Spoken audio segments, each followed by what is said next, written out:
My channel is officially a teenager.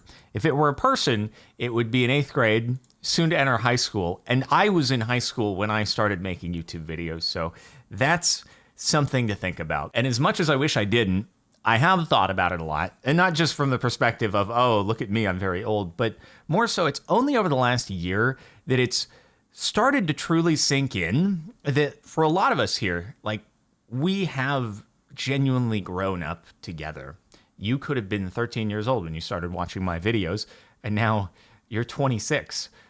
You could have a family. You could have a kid, kids, plural, and things are going to change between age 13 and age 26, just as they do for me, from age 18 to age 31. So it was over a year ago that I posted that video called I'm Done, where I said, you know what?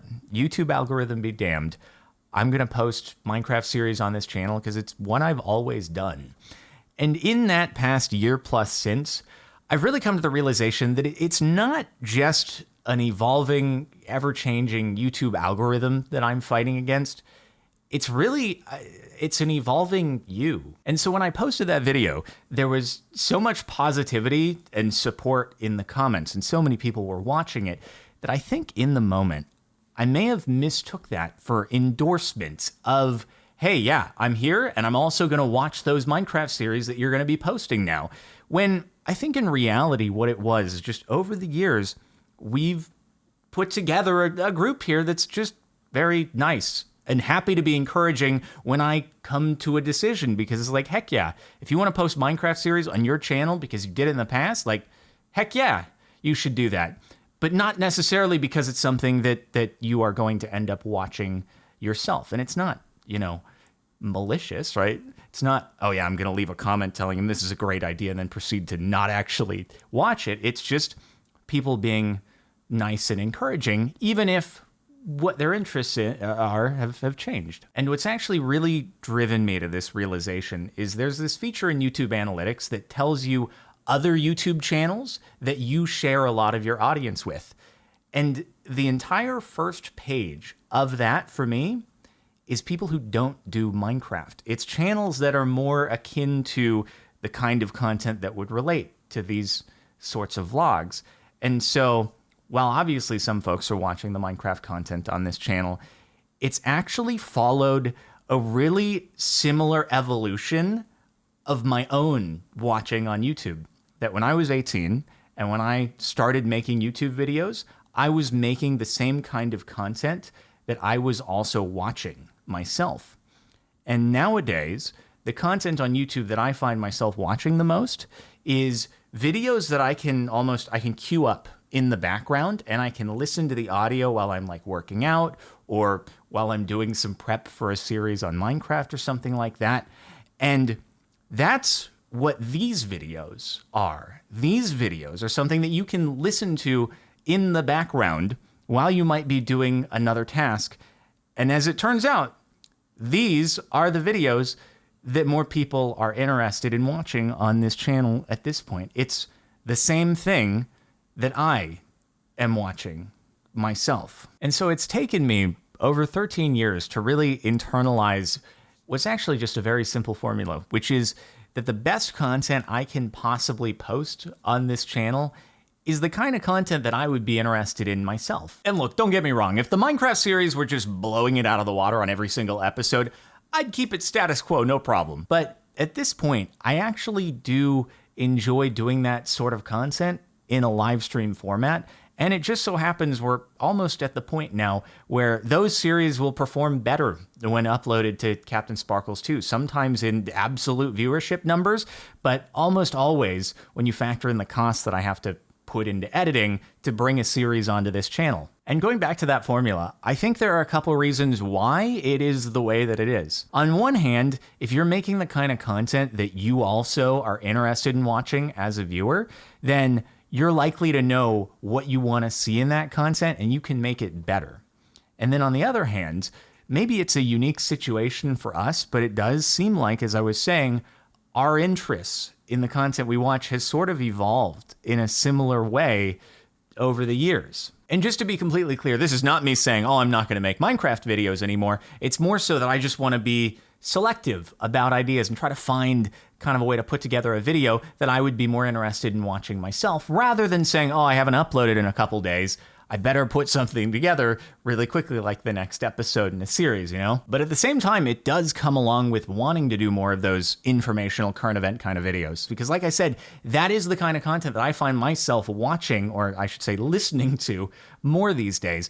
But I do find myself struggling a bit, finding that line between news and current event, or kind of like gossipy drama. And like the gossipy drama stuff gets a lot of attention, obviously, and sometimes I find myself, you know, I have insights on maybe something that's more creator drama-ish related, but I don't want to speak on it because I don't want it to seem like it's, you know, devaluing maybe the more informative content. Or, God, the thing that I would absolutely hate is giving an opinion that's based on incomplete information only to find that I've said something wrong that's made somebody's life harder as a result, and I didn't get it right.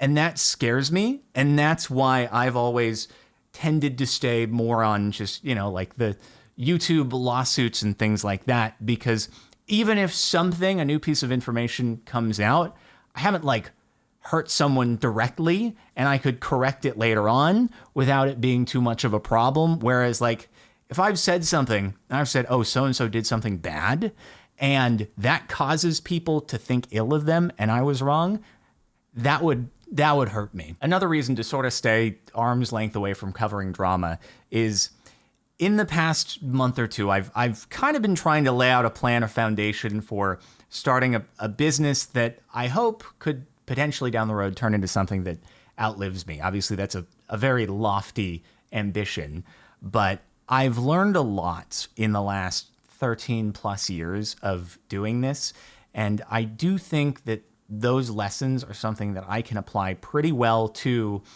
said yet to be disclosed business idea, to where I can really provide value to people. And I have learned through doing things like Fortress Fury and game development that creating a product that the goal is to appeal to a mass audience, right? And market it and be like, hey, guys, go download my new game.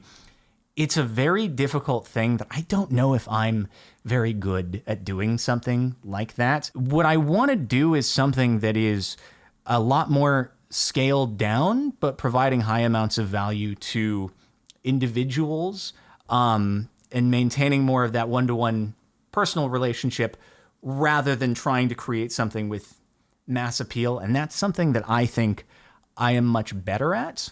And so obviously part of that, you know, is if you want to, you know, maintain a reputation that allows you to do something like that, trying to stay away from being the guy who covers drama on YouTube is, you know, probably an important part of it. You know, when it comes to doing something like game development, you just don't know. You could develop the most technical marvel of a game and it may just never catch, right?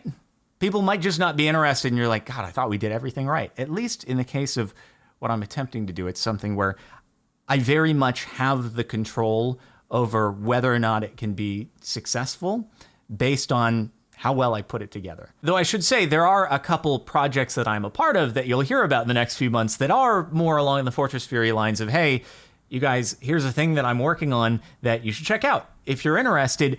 But I'm not the founder on either of those projects. So if, God forbid, it didn't pan out, it doesn't reflect so heavily, I suppose. It doesn't feel like such a blow on me personally.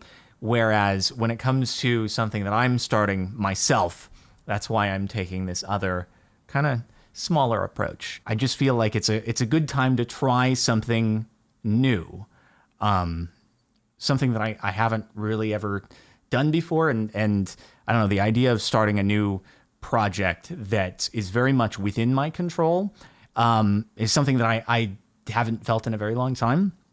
And I want to see where it goes. So that's where we're at on things these days. But again, happy 13th birthday to my channel. Thanks to those of you who are still here, sticking around, or, you know, just here for particular kinds of videos. Appreciate you still watching. Or, you know, if you watched in the past and you're just checking in every now and again, still appreciate you. If you're like, oh, I watched you when I was a kid. Hey, it's good to see you're still making content. Okay, bye-bye. Still good to see you. But yeah, it's where we're at. Little update on things, and I'll see you guys next time.